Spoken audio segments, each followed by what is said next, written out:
तर नमस्कार भावनो, आज आपण आलोय तुंग किल्ल्यावरती. त्यालाच आपण कठीणगड असे पण म्हणतो.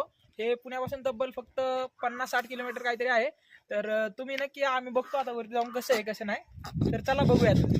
हा आपला कशाचा मॅप आहे, जो मॅप आहे तुंग किल्ल्याचा, तो बघू शकता तुम्ही. आणि तात्यात लाडवण मित्रांनो, आपल्याला आता वर जायचं आहे गडावरती आणि जायला कमीत कमी 1 तास लागतो वरती. तुम्ही बघू शकता ट्रॅक कसा आहे त्याचा वरती जाण्यासाठी, पूर्ण झिगझॅग मध्ये आहे. तर तर चला आता वरती. आता हा एक तिथून इथपर्यंतच पायऱ्या, तिथून पुढे संपणार आहे. तर चला. तुम्हाला एक गोष्ट सांगतो, हे जे इंग्रज आले होते ना, त्यांनी ही जी किल्ल्याची नासधूस केली हे त्यांच्यामुळे असे झालेले कारण आहेत. जे नूतनीकरण आहे ते इथपर्यंतच झालंय. आणि या साईडने जे आहेत आपल्याला आता जुने पायऱ्या दगडाच्या, ज्याने आपल्याला चढायचं आहे. तर आपण या पहिल्या दरवाजापाशी आलोय. याला 3 दरवाजे आहेत. हा एक पहिला दरवाजा आहे, बाकीचे 2 दुसऱ्या साईडला आहेत. ते तुम्हाला आम्ही वरती गेल्यावर दाखवतो. बाकी या दरवाजा दाखवतो तुम्हाला.